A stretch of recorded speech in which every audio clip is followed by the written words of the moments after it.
پر ہے، کچھ بھائیوں نے مجھے کہا بھی ہے کہ اس موضوع پر بھی کچھ گفتگو ہونی چاہیے کہ ہماری نوجوان نسل وہ اس فتنے کے اندر مبتلا ہو کے تباہ و برباد ہو رہی ہے اور ارتداد کا، زندیقیت کا شکار ہو رہی ہے۔ تو وہ بڑا فتنہ آپ بھی جانتے ہیں، مرزا جہلمی، اس کے عقائد و کفریات کے متعلق انشاءاللہ تفصیلی گفتگو ہوگی اور اس کے ہر ایک عقیدے کا رد دلائل کی روشنی میں انشاءاللہ العزیز ہوگا۔ تو سب سے پہلے آپ نے بھی اور نوجوانوں نے بھی تقریباً سنا ہوگا، کیونکہ وہ تو ہے ہی ایک کمرے کے اندر رہنے والا ڈڈو، مینڈک، کہ جو ایک کنویں میں رہتا ہے اور سمجھتا ہے کہ یہی میری دنیا ہے۔ اس پاگل کو اتنا نہیں پتا کہ باہر نکل کے دیکھ، اگر تو حق پر ہے، اگر تو سچا ہے، تیرے دلائل قوی ہیں، تو پھر عالم دین کے ساتھ جا کر بیٹھ، تجھے پھر پتہ چلے۔ اور اس کی جو اصل حقیقت ہے وہ نیٹ پر بھی یہ ساری چیزیں موجود ہیں، اگر آپ نے دیکھنا ہے دیکھ لیں۔ 77 کی اس کی پیدائش ہے، یونیورسٹیوں کے اندر، کالجوں کے اندر بہت پڑھا ہے اس نے، دنیاوی تعلیم اس کی بہت ہے، لیکن مدرسے کے اندر ایک دن بھی نہیں گیا۔ خود اس کے اپنے بیان اس پر موجود ہیں۔ مدرسے کے اندر کبھی ایک دن بھی اس نے پڑھا نہیں ہے، نہ کسی استاد کے پاس سے اس نے دین سیکھا ہے۔ تو پھر جو نیم ملا ہو تو خطرہ ایمان تو ہوگا۔ ہماری نوجوان نسل کو اس نے بہت زیادہ تباہ و برباد کر دیا ہے، اور اس کی ایک وجہ یہ بھی ہے کہ ہماری نوجوان نسل جو ہے اپنے علماء سے دور ہے، علماء سے اپنا دین سیکھنے کے لیے تیار نہیں ہے۔ تو جب آپ دین بھی نیٹ سے ہی سیکھیں گے تو پھر ایسے ہی دین ملے گا کہ کبھی اس کے اندر نبی کریم صلی اللہ علیہ وسلم کی ذات گرامی پر حملہ ہو رہا ہوگا، کبھی حضور کے صحابہ پر، کبھی اہل بیت پر، اور دین کے جو مقدسات ہیں ان پر پھر حملے ہوتے رہیں گے۔ اور آج کا نوجوان جو ہے وہ کہے گا نہیں جی دلیل سے بات کرتا ہے۔ آپ کو کیا پتہ دلیل کیا ہوتی ہے؟ آپ نے کبھی علماء سے اس کی باتوں کا تقابل کرایا ہے؟ اس نے جو حدیث، جو روایت، جو آیت بیان کی، اس کا جو ترجمہ بیان کیا ہے، اسے تو ترجمہ بیان کرنا نہیں آتا، اسے تو کسی کتاب کا نام صحیح نہیں آتا۔ ابھی کل پرسوں ایک کلپ میں نے اس کا دیکھا، اس کے اندر وہ ایک مشہور و معروف کتاب ہے ہماری جاء الحق، اور قرآن مجید کی یہ آیت کریمہ ہے، اس کے مطابق یہ نام رکھا گیا، جاء الحق وزہق الباطل۔ تو یہ جاء، یہ ایک فعل کا صیغہ، اس پر کبھی کسی صورت میں پیش آ ہی نہیں سکتا۔ تو وہ کہہ رہا تھا جاء الحق، بڑا تو انجینئر ہے، بڑا پڑھا لکھا ہے جی، تجھے اتنا بھی پتہ نہیں ہے کہ یہ جاء ہے یا جاؤ ہے؟ اپنے یعنی حالات اس کے ایسے ہیں۔ اور ایک آیت کا ترجمہ کر رہا تھا، غالباً یہ آیت تھی کہ وَلَا تُطِیعِ الْکَافِرِینَ۔ اللہ تعالیٰ فرماتا ہے کہ اے پیارے حبیب صلی اللہ علیہ وسلم، آپ کافروں کی اطاعت نہ کریں، ان کی پیروی نہ کریں، ان کی اتباع نہ کریں۔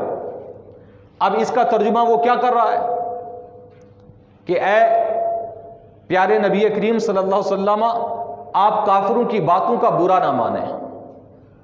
زمین و آسمان کا فرق ہے۔ تو آج ہماری نوجوان نسل نے اسے سر پر اٹھایا ہوا ہے۔ ہاں یہ ہے کہ انگلش اچھی بول لیتا ہے، تو ہمارا دین انگلش میں بھی نہیں ہے، اردو میں بھی نہیں ہے۔ یہ بات خدا کی قسم، ہمارا دین جو ہے وہ عربی زبان کے اندر ہے، تو پھر دین کو وہی بہتر جانتے ہوگے کہ جو دین کی زبان سمجھتے ہیں۔ قرآن اور احادیث یہ عربی کے اندر ہے، نہ انگلش کے اندر ہے، نہ اردو کے اندر ہے۔ تو ترجمے کے اندر یہ ڈنڈیاں ہوتی ہیں۔ تو جب تک اصل چیز کی طرف رجوع نہ کیا جائے تو اس وقت تک بندہ صحیح راستے پر چل نہیں سکتا۔ اور نبی کریم صلی اللہ علیہ وسلم کا یہاں پر ایک فرمان بھی سناتا چلوں کہ آپ علیہ الصلوۃ والسلام نے فرمایا کہ من قال فی القرآن برأیہ فلیتبوأ مقعدہ من النار۔ نبی کریم صلی اللہ علیہ وسلم نے ارشاد فرمایا جو شخص قرآن مجید فرقان حمید میں اپنی رائے سے کچھ کہے، اپنی رائے سے کچھ کہے، قرآن کے اندر قرآن کی آیت پڑھے، ترجمہ کرے، اپنی رائے سے اس کی تفسیر کرے، نبی کریم صلی اللہ علیہ وسلم فرماتے ہیں اگرچہ بات وہ صحیح کرے تو پھر بھی جہنم کا حقدار ہے، اس لیے کہ اس نے تو دین سیکھا ہی نہیں ہوا۔ ٹھیک ہے آج اس نے بات درست کی ہوگی، لیکن کل کو وہ بات غلط کرے گا، لوگ پھر اس کی تصدیق کریں گے کہ جی واقعی اس نے کل فلاں مسئلہ بتایا تو ٹھیک بتایا تھا۔ اس لیے یہاں پر ایک اور بھی اعلیٰ حضرت علیہ الرحمہ کا فتویٰ سناتا چلو، فتاوی رضویہ کے اندر، غالباً یہ دوسری جلد کے اندر فتویٰ موجود ہے۔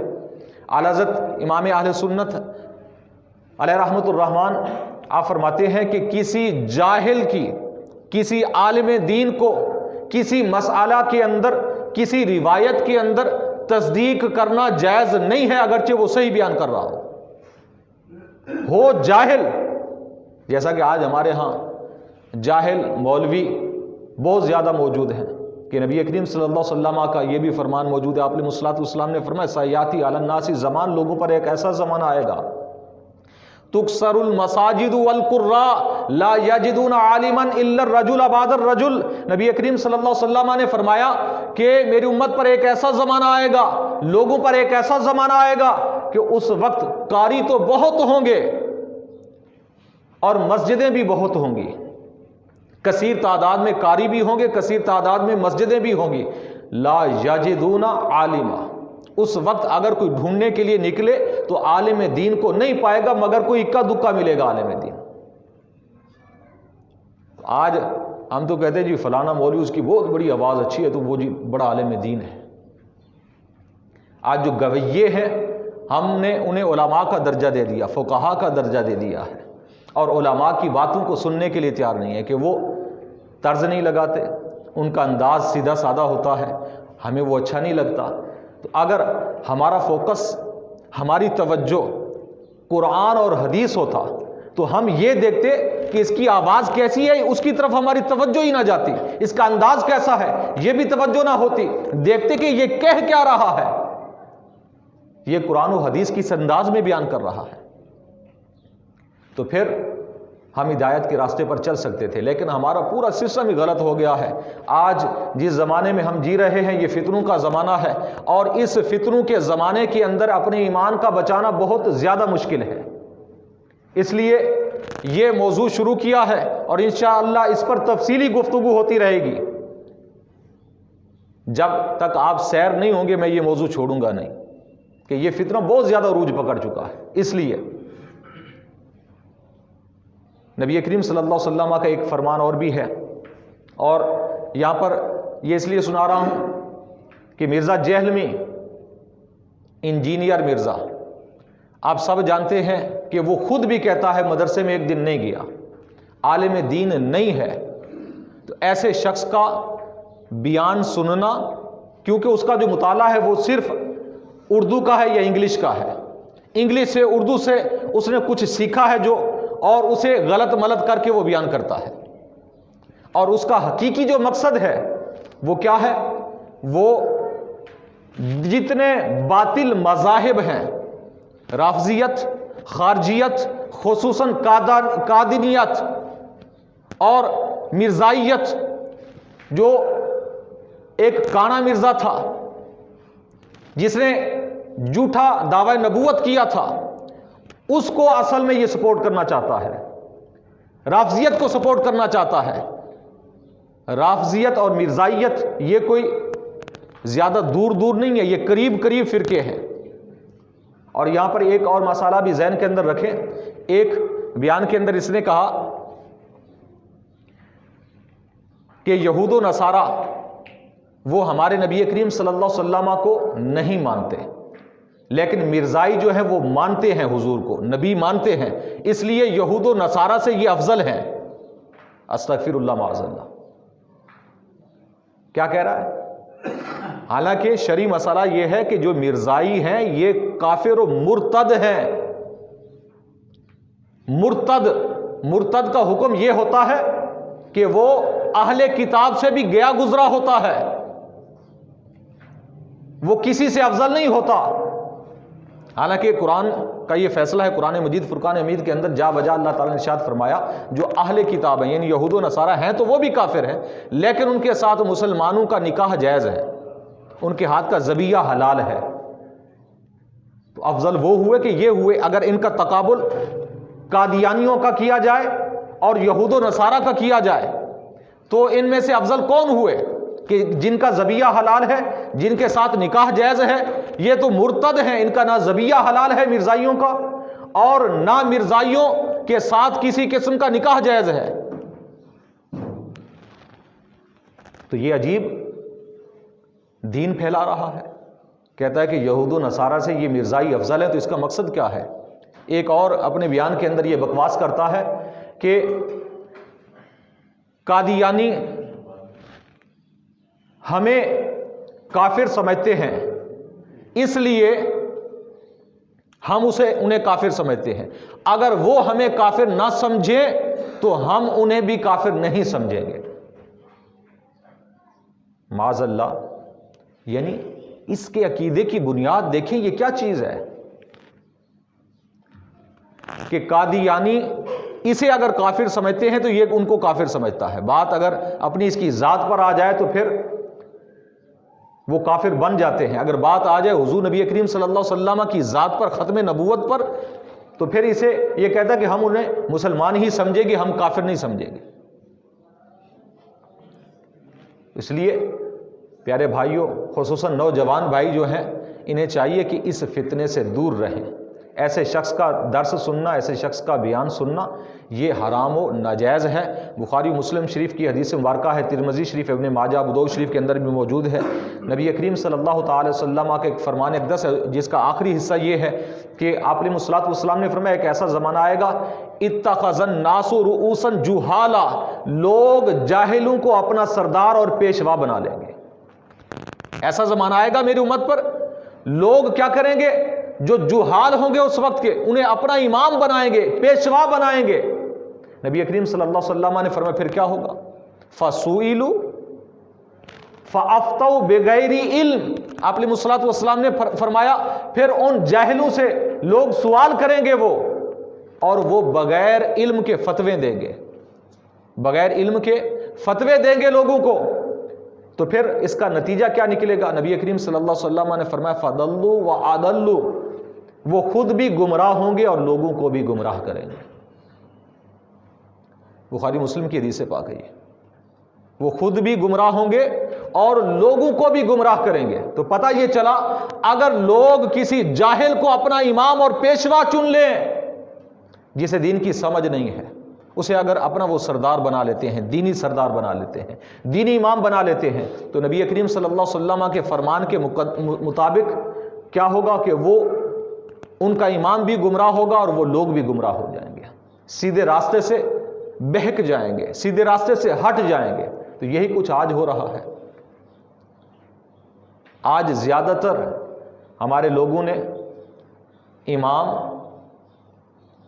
پیشوا ان لوگوں کو بنایا ہوا ہے کہ جو جاہل ہے، جنہیں دین کی سمجھ بوجھ نہیں ہے. لیکن پھر جب لوگ ان سے پوچھتے ہیں تو وہ اپنی عزت بچانے کے لیے، عزت رکھنے کے لیے جس طرح سے بھی مرضی آئے، جس طرح ان کے ذہن کے اندر آئے وہ مسئلہ اسی طرح بتا دیتے ہیں. اس لیے دین اسلام کے اندر اپنی رائے کو دخل نہیں ہے ذرا برابر بھی. اگر کسی نے اپنی رائے سے کچھ کہا دین کے اندر، اگرچہ اس نے صحیح کہا، لیکن نبی کریم صلی اللہ علیہ وسلم کا فرمان یہ ہے کہ وہ شخص اپنا ٹھکانہ جہنم میں بنا لے. اس لیے کہ دین میں جب رائے سے کچھ کہے گا تو پھر وہ شخص گمراہ ہو جائے گا، وہ راہ راست سے ہٹ جائے گا. اس لیے علماء کو بھی یہ اجازت نہیں ہے کہ علماء جاہلوں کے کسی بھی مسئلے کی تصدیق کریں، اگرچہ وہ منبر رسول پر بیٹھ کر مسئلہ صحیح بیان کر رہے ہوں. لیکن یہاں مولویوں کو ہوتی ہے نا، مولویوں کو یہ کیڑا ہوتا ہے، یہ جو جاہل مولوی اور خطیب مولوی ہیں انہیں ایک کیڑا ہوتا ہے. کیا ہوتا ہے جی مفتی صاحب یہ بات ٹھیک کہی ہے نا میں نے؟ اب بیچارے مفتی صاحب اگر کوئی بیٹھے ہیں وہاں، وہ تصدیق کرتے ہیں تب بھی پھنستے ہیں کہ ناجائز و حرام ہے۔ ایسے جہل کی تصدیق کرنا، اگرچہ وہ مسئلہ صحیح بیان کر رہا ہو لیکن پھر بھی تصدیق جائز نہیں ہے اس کی۔ کیوں کہ آج اگر کسی مفتی نے، کسی عالم دین نے اسے ٹوکا نہیں، روکا نہیں، آج اس کی تصدیق کر دی، جی ٹھیک ہے جی آپ ٹھیک بیان کر رہے ہیں، تو کل کو کوئی وہ اور غلط مسئلہ اٹھائے گا، لوگ کہیں گے جی فلاں موقع پر فلاں مفتی صاحب نے اس کی تصدیق کی تھی، اس نے تو مسئلہ ٹھیک بیان کیا ہے، تو مسئلے تو صحیح بتاتا ہے یہ۔ اس لیے حرام ہے اگر ایسے لوگوں کی تصدیق کی جائے، تصدیق کرنا بھی جائز نہیں ہے۔ تصدیق نہ بھی کریں پھر بھی رولا، کریں تب بھی رولا۔ کیوں کہ یہ فتنوں کا زمانہ ہے۔ یہ زمانے ہم آج جی رہے ہیں، یہ فتنوں کا زمانہ ہے۔ کوئی ادھر سے ہمارے ایمان کو چھیننے کی کوشش کرتا ہے، کوئی ادھر سے، کوئی آگے سے، کوئی پیچھے سے، کوئی کس طرف سے۔ بہت زیادہ ہتھ کنڈے استعمال کیے جا رہے ہیں مسلمانوں کے ایمان کو چھیننے کے لیے، لیکن ایک مسلمان ہے واحد کہ وہ ایسی غفلت کی نیند میں سویا ہوا ہے کہ اسے دنیا کے اندر کسی چیز کی پرواہ نہیں ہے سوائے اپنے پیٹ کے، سوائے اپنے پیٹ کے۔ یہاں پر ایک اور حضور نبی کریم صلی اللہ علیہ وسلم کا فرمان بھی ذہن میں آ گیا، یہ تو ابھی تمہید باندھ رہا ہوں، باقی اس کے جو عقائد ہیں وہ میں نے نوٹ کیے ہوئے ہیں اور ان کے جوابات بھی انشاءاللہ وہ آپ کو دوں گا، کہ نبی کریم صلی اللہ علیہ وسلم نے فرمایا ایک ایسا زمانہ آئے گا میری امت پر، ہمتہم بطونہم، اور ایک روایت کے الفاظ یہ ہیں کہ بطونہم آلیہتہم، میری امت پر ایک ایسا زمانہ آئے گا کہ لوگوں کی ساری محنت، ساری مشقت پیٹ کے لیے کی جائے گی۔ اور دوسری روایت کے جو الفاظ ہیں آپ علیہ الصلوۃ والسلام نے فرمایا کہ لوگوں کے جو پیٹ ہوں گے انہیں اپنا معبود بنا لیں گے، اپنا خدا سمجھ لیں گے لوگ۔ بطونہم آلیہتہم، کہ لوگوں پر ایسا زمانہ آئے گا لوگ اپنے پیٹ کو اپنا خدا بنا لیں گے، کہ جیسے اپنے رب کا کہنا مانا جاتا ہے کہ رب کے حضور نافرمانی نہیں ہوتی، اسی طرح وہ اپنے پیٹ کی مانیں گے اور اپنے پیٹ کو خدا سمجھ لیں گے۔ پیٹ نے کہا جی آج فلاں چیز کھانے کو دل ہے تو ٹھیک ہے جی چلتے ہیں۔ آج پیٹ نے کہا کہ آج جانا ہے فلاں جگہ سے فلاں چیز کھا کر آنی ہے، فلاں ہوٹل پر فلاں چیز مشہور ہے، بڑی مشہور ملتی ہے، ہزاروں کے پیٹرول لگایا اور گئے وہاں پر دال کھانے کے لیے، جی گوشت کھانے کے لیے، مچھلی کھانے کے لیے۔ یہ پیٹ کی خواہشات ہیں۔ نبی کریم صلی اللہ علیہ وسلم نے 1400 سال پہلے جو چیزیں بیان فرمائی آج ہم اپنی آنکھوں سے دیکھ رہے ہیں۔ عید کا موقع ہے، کتنے لوگ پھر کہتے ہیں جی مہنگائی ہے، مہنگائی کے باوجود کیا ہوتا ہے کہ 4-5 سنگی بیلی اکٹھے ہو کر جی فلاں جگہ جا رہے ہیں جی کھانے پینے کے لیے۔ جی کھانا پینا ہی ہے تو آپ گھر میں بھی پکا سکتے ہیں، کھا سکتے ہیں، لیکن کیا ہے کہ پیٹ کی خواہش ہوئی، کیونکہ پیٹ کو ہم نے معبود بنا لیا آج کے دور کے اندر۔ سب سے زیادہ آج ہم اپنے رب کی بھی نہیں سنتے، آج ہم اپنے نبی کی سننے کے لیے تیار نہیں ہیں، لیکن پیٹ کی مانتے ہیں۔ اس لیے نبی کریم صلی اللہ علیہ وسلم نے فرمایا کہ بطونہم آلیہتہم، اس وقت لوگوں کے جو پیٹ ہیں یہ خدا بن جائیں گے ان کے لیے۔ اس لیے آپ علیہ الصلوۃ والسلام نے فرمایا کہ وہ گمراہ ہوں گے، اور ان کی حالت کیا ہوگی آگے بھی حضور کا فرمان یہ کافی طویل ہے، فرمایا کہ وَمَتَاعُهُمْ دنیاہم، اور ان کا دنیا کا جو ساز و سامان ہے وہ سارا متاع ہوگا، وہ سامان اسے بنا لیں گے، اسے ہی مقصد سمجھ لیں گے۔ وَدِينُهُمْ دَرَاهِمُهُمْ وَدَنَانِيرُهُمْ، اور ان کا جو دین ہوگا، نبی کریم صلی اللہ علیہ وسلم نے فرمایا وہ درہم اور دنانیر پیسے ہوں گے، مال و دولت ان کا دین بن جائے گا، مال و دولت ان کا دین ہوگا۔ وَقِبْلَتُهُمْ نِسَاؤُهُمْ، اور ان کا قبلہ ان کی عورتیں ہوں گی، ان کی بیویاں ہوں گی۔ بیویاں جو کہیں گی، سب سے پہلے پیٹ ہوگا اس کے بعد بیوی ہوگی۔ بیوی جو کہے گی جی جی لبیک جی، آپ کی نافرمانی تو ہم نہیں کر سکتے۔ یہ ہمارا حال ہے آج، حضور کا فرمان سنا رہا ہوں۔ وَقِبْلَتُهُمْ نِسَاؤُهُمْ، اس وقت ان کی عورتیں، ان کی بیویاں ان کا قبلہ ہوں گی۔ قبلہ کا لفظی معنی ہوتا ہے متوجہ ہونے کی جگہ، متوجہ ہونے کا مرکز، یعنی ساری توجہ ان کی عورتوں پر، اپنی بیویوں پر ہوگی، وہ گویا کہ ان کا قبلہ بن جائیں گی۔ نبی کریم صلی اللہ علیہ وسلم نے فرمایا یہ لوگ کون ہوں گے پھر؟ کہ جو اپنے پیٹ کو معبود بنا لے، کہ جو اپنا دین مال کو بنا لے، قبلہ بیویوں کو بنا لے. نبی کریم صلی اللہ علیہ وسلم نے فرمایا اولئک ہم شرار الخلق، یہ تمام مخلوق میں سے بدترین مخلوق ہوگی.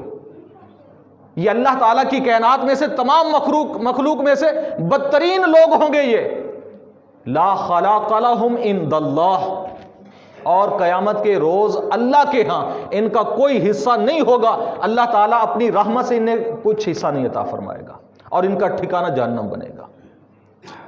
آج ہم دیکھیں کہیں ہم اسی راستے پر تو نہیں چل رہے کہ پورا ماہ رمضان مقدس گزر چکا ہے، ٹوٹی پھوٹی عبادتیں کر لی ہم نے، ٹوٹے پھوٹے روزے رکھ لیے. جیسے ماہ رمضان مقدس گیا وہ ہماری نماز بھی گئی، جو تھوڑا بہت تقوی پرہیزگاری آ گیا تھا، تھوڑا بہت جو ہمارے اندر دین کی محبت کچھ آ گئی تھی، مسجدوں کے ساتھ کچھ تعلق جو بن گیا تھا، وہ جیسے ہی ماہ رمضان مقدس گیا تو وہ ساری چیزیں گئیں. کیا اسی کو ایمان کہتے ہیں؟ کیا ایمان اسی چیز کا نام ہے؟ کیا نماز صرف ماہ رمضان مقدس کے اندر فرض ہے؟ کیا جھوٹ سے غیبت سے بچنا صرف ماہ رمضان مقدس میں ضروری، آگے پیچھے ضروری نہیں ہے؟ نماز ہر وقت، ہر حال میں، ہر مہینے میں چھوڑنا گناہ اور ناجائز ہے، حرام ہے.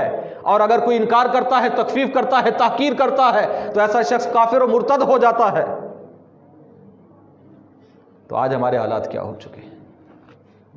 تو پیارے بھائیوں، آج صرف علماء سے، دین سے دوری کی وجہ سے آج ہم گمراہی کے راستے پر، اور زیادہ تر لوگ گمراہی کے راستے پر چل رہے ہیں. اس کی وجہ کیا ہے؟ کہ ہم نے اپنے علماء سے دین سیکھنا چھوڑ دیا. علماء سے دین، نبی کریم صلی اللہ علیہ وسلم نے فرمایا، شب قدر پر بھی یہ روایت بیان کی تھی کہ لوگوں پر زمانہ آئے گا یفرون من العلماء والفقہاء کما یفر الغنم عن الذئب. آپ علیہ الصلوۃ والسلام نے فرمایا لوگوں پر ایسا زمانہ آئے گا کہ علماء اور فقہاء سے ایسے دور بھاگیں گے جیسے بکری بھیڑیے کو دیکھ کر دور بھاگتی ہے. نبی کریم صلی اللہ علیہ وسلم نے فرمایا ایسا زمانہ بھی میری امت پر آئے گا، علماء سے دور بھاگیں گے لوگ. تو پھر نتیجہ اس کا کیا نکلے گا؟ حضور نے آخر میں فرمایا کہ 3 سزاؤں میں سے ایک سزا یہ ہوگی کہ وہ دنیا سے جب جائیں گے ایمان پر ان کا خاتمہ نہیں ہوگا، بے ایمان ہو کر دنیا سے رخصت ہوں گے. علماء سے بھاگنے کا انجام خاتمہ بد ہے، خاتمہ ایمان پر نہیں ہوتا. اس لیے اگر آپ چاہتے ہیں تو اپنے علماء سے تعلق قائم کریں تاکہ آپ کو پتہ چلے کہ دنیا کے اندر کون کون سے فتنے جنم لے رہے ہیں اور وہ ہمارے ایمان کے در پہ ہیں. اللہ تعالیٰ کی بارگاہ میں دعا ہے نبی کریم صلی اللہ تعالیٰ علیہ وسلم کے وسیلہ سے ہم سب کو دین کی صحیح سمجھ عطا فرمائے، آپ علیہ الصلوۃ والسلام کے نقش قدم پر چلنے کی توفیق عطا فرمائے. انشاءاللہ کل کوشش کروں گا کہ جو ختم نبوت پر مرزا جہلمی جو ڈاکے مار رہا ہے اور مرزائیوں کو جو اس کی جتنی سپورٹ ہے، انشاءاللہ کل اس پر تھوڑی گفتگو ہوگی. انشاءاللہ دیگر اس کے بھی عقائد پڑھیں گے. اللہ تعالیٰ کی بارگاہ میں دعا ہے ہم سب کو عمل کی توفیق عطا فرمائے. آمین بجاہ النبی الامین. 7:30 بجے انشاءاللہ عزیز عید الفطر کی نماز ادا کی جائے گی. 7:30 بجے انشاءاللہ عزیز عید الفطر کی نماز.